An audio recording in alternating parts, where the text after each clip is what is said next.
Olá, bom dia, queridos alunos do curso Universidade da Vida. Eu sou o Bispo Fernando Castilho, da Igreja Reino, e vou estar com vocês aqui passando algumas orientações e ministrando algumas aulas muito importantes para o seu crescimento espiritual. Como eu já falei, estamos começando hoje a Universidade da Vida. Algumas pessoas me perguntam, mas o que é a Universidade da Vida, Bispo? Então, vamos falar um pouquinho sobre isso? Então, gostaria que você assistisse comigo um pequeno vídeo. Vamos lá?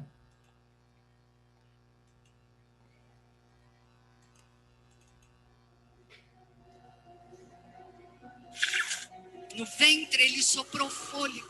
E quando nascemos para este mundo, uau, é inteiramente pessoal.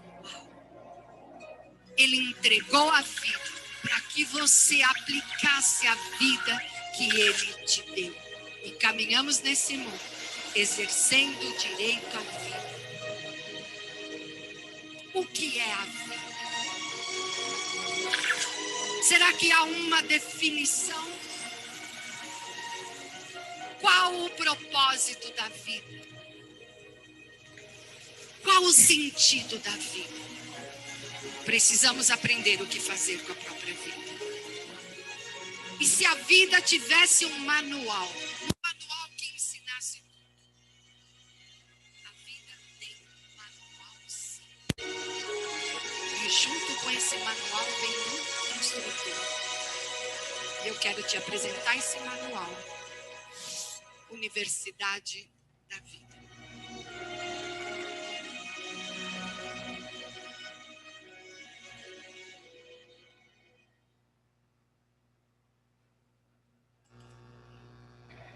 Então, como nós vimos, né? Já pensou você sentado nessa cadeira aí, dizendo assim, eu terminei o meu curso? Então, essa cadeira é sua, esse lugar é seu. Por isso, você está começando aqui, investindo na sua vida espiritual. Você já investiu muito na sua vida material, né? Fez cursos, se formou, talvez está estudando. Você faz de tudo para poder entrar no mercado de trabalho e investe muita grana em você. Então, agora é a hora de você investir o seu tempo, sua determinação, sua dedicação na sua vida espiritual. Por quê? Porque você está nascendo agora e você precisa crescer muito bem nutrido. E a vida espiritual, ela é nutrida com a palavra de Deus. E eu queria te convidar para isso. Então, nós preparamos uma pequena aula aqui para a gente falar. Vamos falar primeiramente sobre a Universidade da Vida, já que nós estamos aí, tá certo? Então, deixa eu tirar aqui, botar mais aqui, né, para a gente estar junto. Muito bem. Vejam bem, você está vendo, né? Então, por que a Universidade da Vida? Por que eu tenho que fazer esse curso? Querido, esse é um curso que a Igreja Reino, e todas as igrejas que trabalham a visão G12, elas têm como um início para uma pessoa começar na vida, ou seja, precisa de crescer. Quando nós estamos construindo uma casa, um edifício, nós investimos muito na base, né? O que nós chamamos de fundamento. Por quê?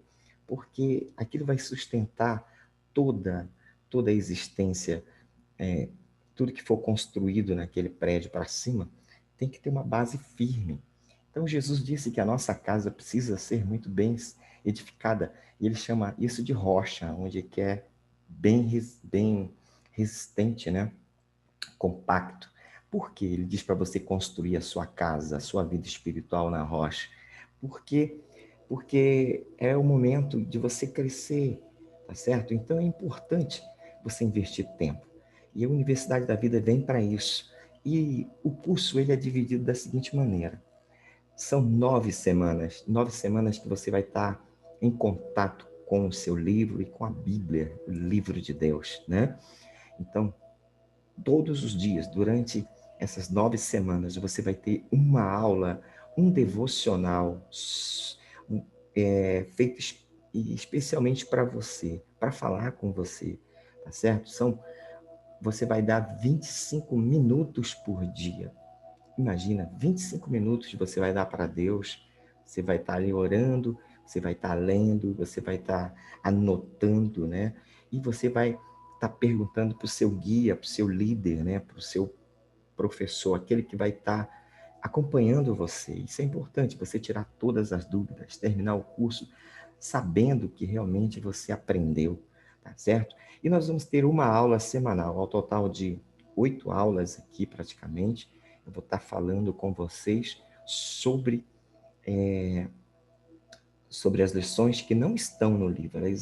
Vamos passar para vocês aqui através dessa plataforma. Então, você tem que tirar esse tempo, priorizar isso na sua vida, porque isso vai fazer com que você cresça.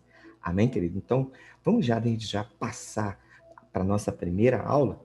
Vamos lá? Então, tá aqui, ó. Hoje nós vamos aprender com um grande professor. O nome dele é Erro, Fracasso, né?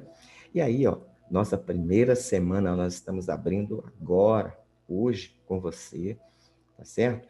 Nós vamos aprender com os erros. Erros de quem?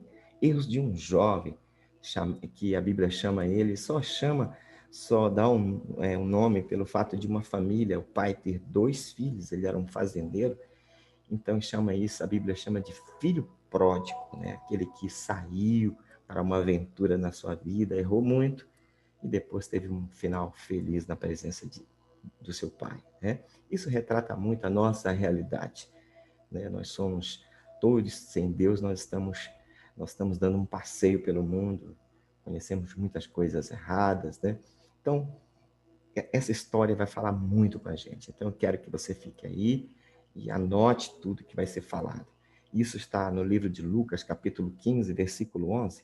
Preste bem atenção, vamos ler junto? Continuou. Um homem tinha 2 filhos. O mais novo disse a seu pai: Pai, quero a minha parte da herança. E assim ele repartiu sua propriedade entre eles. Não muito tempo depois, o filho mais novo reuniu tudo que tinha e foi para uma região distante, e lá desperdiçou os seus bens vivendo irresponsavelmente. Depois de ter gasto tudo, houve uma grande fome em toda aquela região e ele começou a passar necessidades.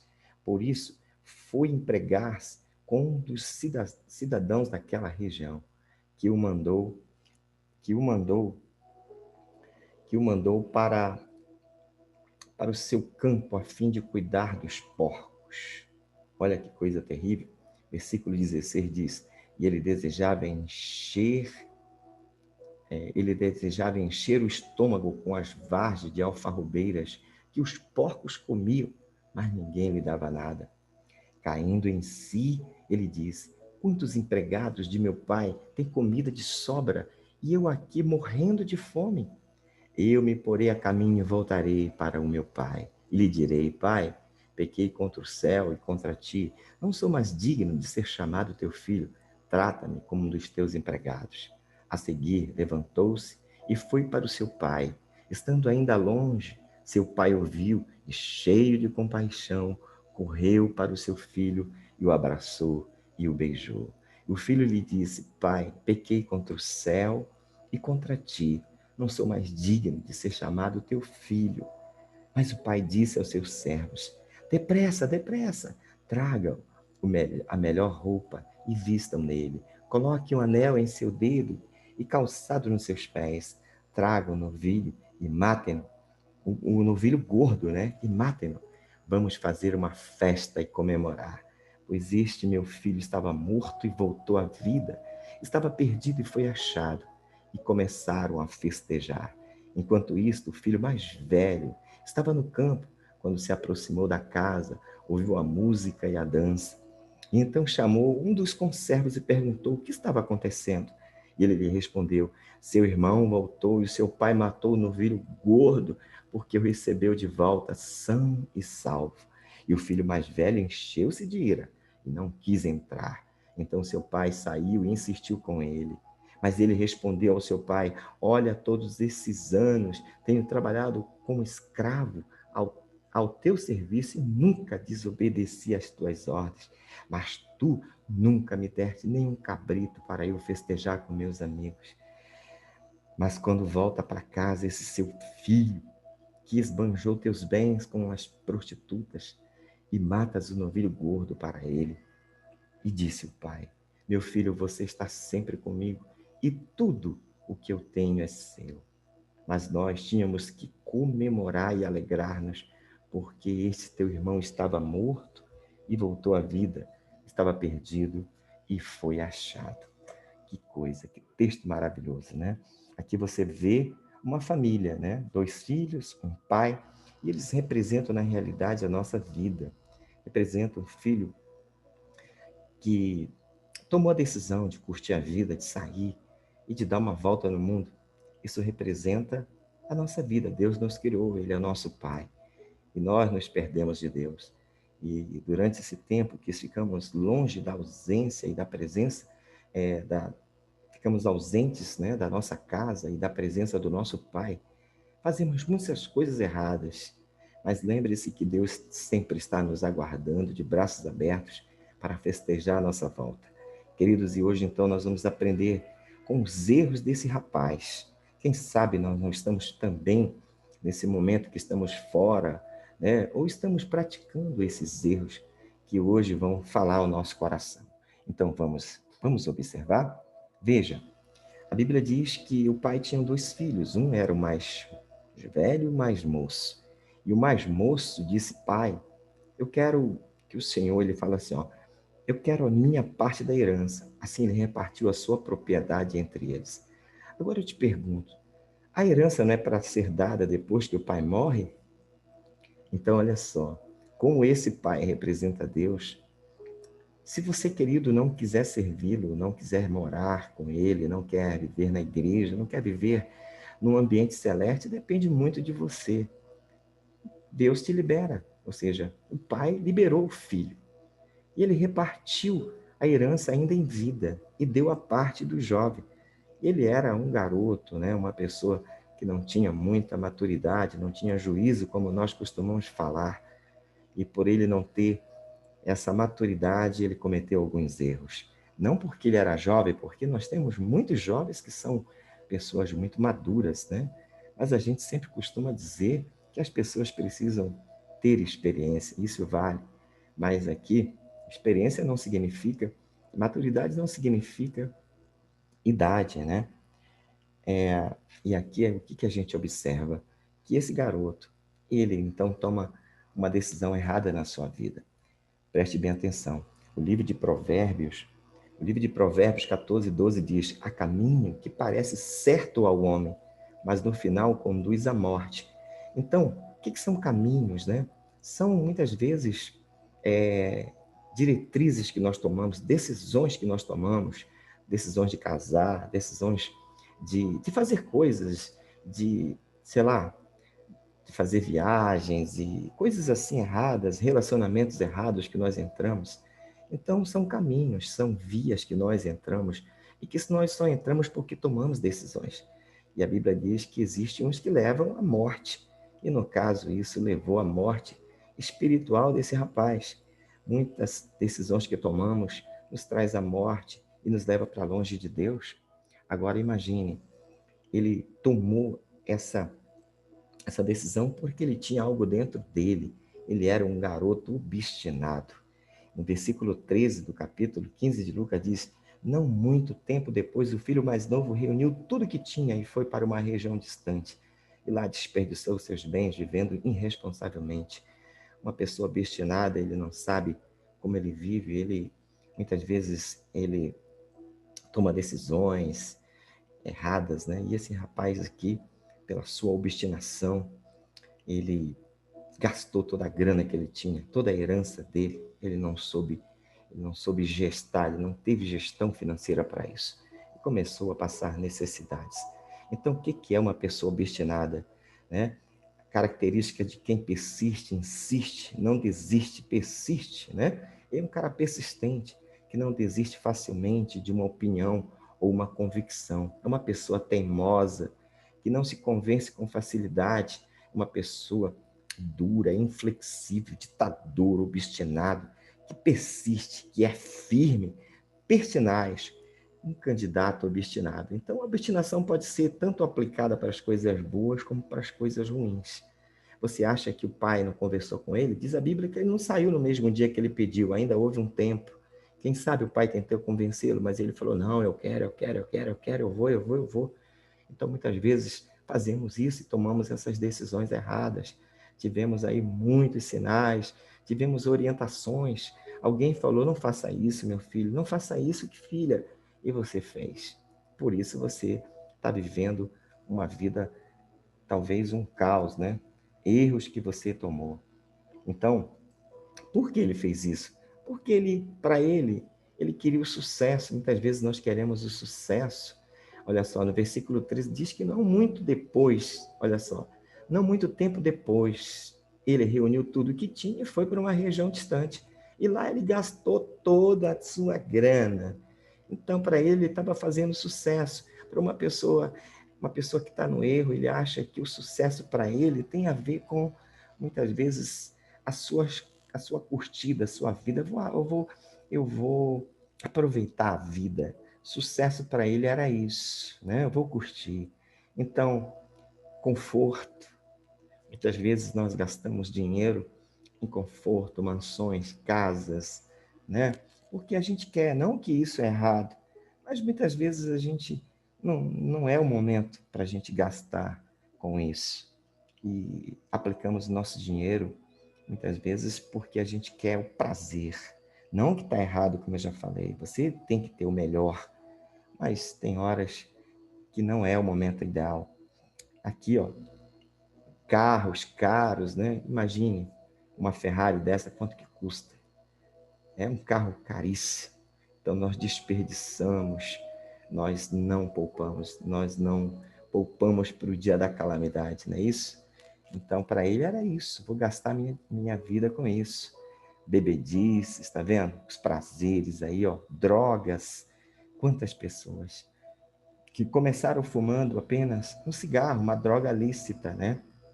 Daqui passaram para as drogas ilícitas, maconha, cocaína, heroína, LSD e várias outras. E hoje não conseguem sair, estão até no crack, uma droga que tem atingido a maioria da nossa sociedade. E aí se envolve nos prazeres, no sexo ilícito, né? Mulheres, homens, pornografias. Isso para ele é prazer. Provavelmente esse garoto, diz a Bíblia, que ele gastou tudo de maneira irresponsável. Ele fez isso. Imagine. E aí tem horas que ele para pensar. Ele parou. Ele caindo em si, no versículo 17 diz, quando ele falou, quantos empregados do meu pai têm comida de sobra, eu aqui morrendo de fome. Ele começou a pensar no que ele tinha feito, na decisão errada que ele tomou, na sua fazenda, na fazenda do pai, na casa do pai, muitas vezes na igreja, né? A gente está ali bem e a gente toma uma decisão errada de sair. Imagine, ele tinha na fazenda do pai, era uma vida. Agora, lá no chiqueiro, com os porcos na pocígua, né, que a gente diz, era outra. Imagine, depois dele ter gastado tudo, houve uma grande fome em toda aquela região, ele começou a passar necessidades. Por isso foi empregar-se com um dos cidadãos daquela região, que o mandou para o seu campo a fim de cuidar de porcos. E ele desejava encher o estômago com as vagens de alfarrobeiras que os porcos comiam, mas ninguém lhe dava nada. Então, olha o trabalho que ele foi. Imagine, isso é cultura judaica. E os judeus, eles não comem carne de porco, né? Para ele, o porco é imundo. Imagine ele comer a comida do porco, de um animal imundo. E ninguém lhe dava nada. Esse a consequência de uma vida, muitas vezes, afastada de Deus. Uma vida que gastou tudo irresponsavelmente e agora ele estava passando necessidade. Tudo fruto da sua decisão. E ele comete mais esse erro, né? E aqui, querido. Então, ele caindo em si, diz a Bíblia, né? Ele tomou uma decisão. Tem horas que a gente tem que tomar decisão e essa decisão tem que ser tomada logo. Imagine, muitas vezes as pessoas elas ficam olhando, será que eu vou para a igreja? Será que eu vou ser crente? Será que eu vou ser um discípulo? Será que eu vou ser um líder? Será que eu vou ser... Não, eu vou viver a minha vida. Então você tem que tomar a sua decisão. E ele também, esse rapaz precisou tomar uma decisão para mudar, né? Para mudar a sua vida, né? Houve uma mudança no estilo de vida, nas suas práticas.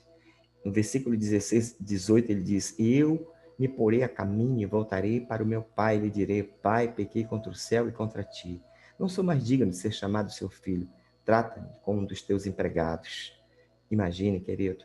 E a seguir levantou-se e foi para o seu pai. Então ele tomou uma decisão.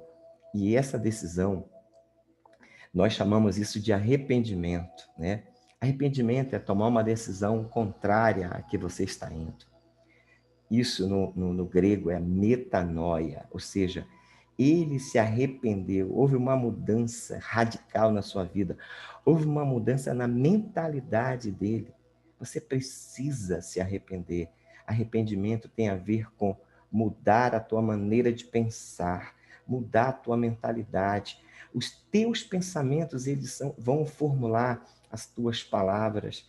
Os teus pensamentos, também eles vão ter como consequências o teu comportamento. Se os teus pensamentos, aquilo que você pensa está errado, então o que você vai falar, o que você vai fazer está errado. Então, a mudança que nós precisamos tem que acontecer na nossa mente, tá certo? Então ele fala: eu me porei a caminho, voltarei para o meu pai.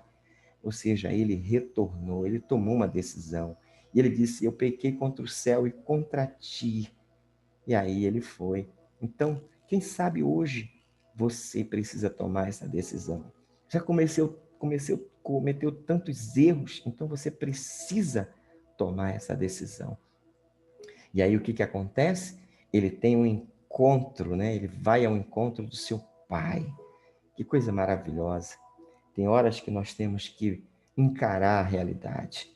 E a primeira pessoa que ele tinha ferido era Deus.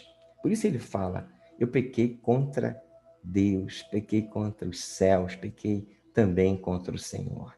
Nós temos que ter um encontro com Deus, sabe? Quando nós temos um encontro com Deus, Deus mostra aquele raio-x da nossa vida, né?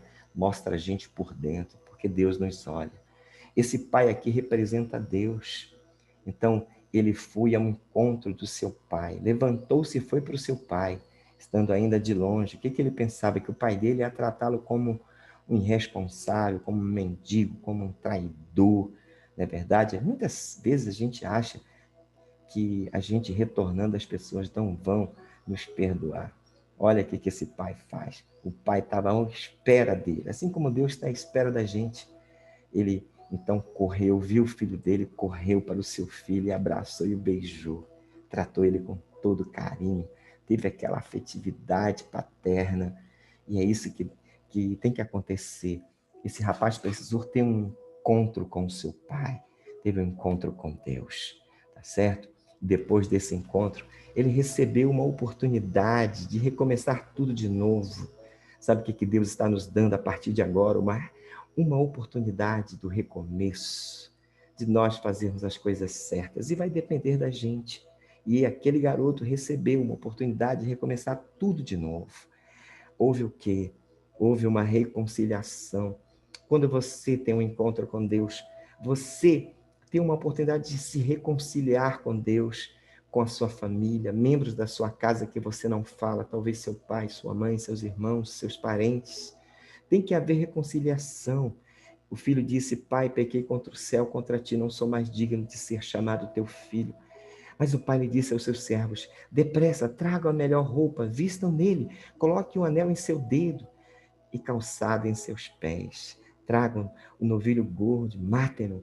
Vamos fazer uma festa e comemorar, pois este meu filho estava morto e voltou à vida, estava perdido e foi achado. E começaram a festejar. Olha o que Deus faz quando a gente está disposto a pedir perdão e se reconciliar com Ele. Tem uma festa, diz a Bíblia que tem uma festa no céu. Deus gosta de festa, querido. Toda pessoa que se arrepende, todo pecador que se arrepende tem uma festa, quando existe essa reconciliação. E essa reconciliação, ela acontece por causa disso, a cruz. A cruz é símbolo de reconciliação. Ela não é só um símbolo religioso que as pessoas penduram no pescoço ou colocam na frente das igrejas, não, ou para expulsar vampiros, como nos filmes a gente vê, não. A cruz, foi ali que Jesus morreu. Jesus escolheu a morte mais cruel da época. uma morte que os romanos já praticavam, né? A sua prática terrível no Império Romano, eles crucificavam as pessoas. Era uma morte para bandidos, para delinquentes, para traidores, para pessoas que eram, vamos dizer assim, bandidos de alta periculosidade. E Jesus preferiu morrer na cruz, uma morte muito cruel. A pessoa era pregada nesses paus aí, né? E isso tem um símbolo de reconciliação. Como assim, bispo? Preste bem atenção. Deus proveu reconciliação na cruz. Entenda que reconciliação tem que haver duas coisas importantes. Isso simboliza esses paus, né? Esses paus. O primeiro pau, aquele pau vertical da cruz, é a reconciliação que você tem com Deus. Você tem que se reconciliar com Deus. Não adianta você falar, eu estou reconciliado com meu irmão, mas eu não estou reconciliado com Deus. Então você não está reconciliado. Então tem que haver uma reconciliação com Deus. Peça perdão a Deus pelo que você fez. Igual o filho pródigo fez, igual esse jovem fez. E o outro, existe uma reconciliação com o seu próximo. Quem é o seu próximo? Seu marido, sua esposa, seus filhos. Você precisa pedir perdão para eles. Talvez para o seu patrão, para o seu líder, para o seu pastor. Aquele que você machucou, você tem que voltar. É você quem tem que ir. A Bíblia diz que nós que temos que ir. Então nós temos que viver em paz com todos, diz a palavra. O apóstolo Paulo diz isso, se depender de você, tenha paz com os outros, tenha paz com todos. Então se reconcilie. Essa é a mensagem mais poderosa da cruz, de reconciliação, tanto de você com Deus ou de você com o seu próximo. Diz a Bíblia em Colossenses 1:20, por meio dele reconciliar-se consigo todas as coisas, tanto as que estão na terra quanto as que estão no céu, estabelecendo a paz pelo seu sangue derramado na cruz. Colossenses 1:20. Então ele teve essa oportunidade de reconciliação. E ele também teve uma oportunidade da regeneração, porque essa regeneração acontece quando nós queremos viver uma vida nova. No versículo 24, pois este meu filho estava morto e voltou à vida, estava perdido e foi achado, e começaram a festejar. Querido, regeneração, o que é isso? O que é regeneração, querido? É um nascimento espiritual, é um renascimento, vamos dizer. Talvez você já foi um cristão, você já foi uma pessoa da igreja, você já foi um crente, né? Já serviu a Deus e voltou novamente às práticas erradas. Deus quer te dar um renascimento agora, o nascimento espiritual. Ele é o quê? Um nascimento santo, celestial, que resulta em nós sendo vivificados espiritualmente. Ou seja, o homem, em seu estado natural, está morto em seus delitos e pecados, até ser vivificado, regenerado por Cristo. Isso acontece quando ele coloca a sua fé em Cristo, quando nós colocamos a nossa fé em Cristo, quando nós nos arrependemos, então nós renascemos para Cristo, existe uma regeneração. A Bíblia diz, portanto, se alguém está em Cristo, é nova criatura, as coisas antigas já passaram, eis que surgiram coisas novas. Então, o filho pródigo teve essa oportunidade de uma regeneração, de um renascimento, é o que Deus está nos dando agora. É uma oportunidade maravilhosa, porque é uma nova vida. E aí, querido, certamente, como nós renascemos, então nós temos agora o quê? Nós temos na nossa nova vida, nós temos uma nova oportunidade de aprendizagem. Por quê? Pense, o que nós praticamos de coisa errada, mentimos muitas vezes, roubamos, temos práticas terríveis, são hábitos errados que temos. E nesta nova vida que Deus nos dá, temos o quê? Novos hábitos, novas atitudes, é um novo pensamento, é uma nova vida. Então nós precisamos ter um coração de aprendiz. Por isso nós chamamos isso de discípulo. E quem dá esse discipulado é o Espírito Santo, e ele usa as pessoas. Assim como Deus está nos usando agora para falar com você, para te trazer um novo ensinamento. Então você precisa ter um coração de discípulo, um coração de aprendiz, para que você aprenda novos hábitos. E que hábitos são esses? Que lições são essas? A partir de agora, você precisa aprender a receber de Deus a provisão espiritual, emocional e material, imaterial, né? Então, você vai certamente aprender coisas novas. Você vai aprender a orar, aprender a ler a Bíblia, você vai aprender coisas maravilhosas na sua vida. Então você precisa estar próximo de Deus. Você precisa ter comunhão constante com Deus. Você precisa se alimentar continuamente da palavra de Deus, orar a Deus, estar na igreja. Ou seja, você precisa alimentar o seu espírito, porque é o teu espírito que está sendo conectado com Deus. Querido, é importante a tua vida espiritual. Você precisa buscar plenitude em todas as coisas, na tua família. Você precisa ter uma vida familiar abençoada. Deus quer te dar uma família sacerdotal, onde o marido, a esposa, os filhos, todos eles servem a Deus, todos eles têm um chamado para servir a Deus. Você precisa viver uma vida plena nas tuas emoções, ter emoções saudáveis, né? Para isso você precisa hoje fazer uma análise, o que está errado, talvez tenha medo, tenha mágoas, né? Isso tudo são as nossas emoções, é o nosso eu existencial. E aí nós precisamos ter também plenitude no nosso intelecto, naquilo que nós precisamos aprender, colocar dentro da nossa mente coisas boas, pense nas coisas boas. Temos que ter metas pessoais saudáveis a partir de agora. Então, metas para a sua vida, metas financeiras, metas no seu casamento. Ninguém vive de metas. Paulo fala que nós não somos daqueles que damos socos no ar, tá certo? Então, você não é um fruto do acaso, você é fruto da providência de Deus.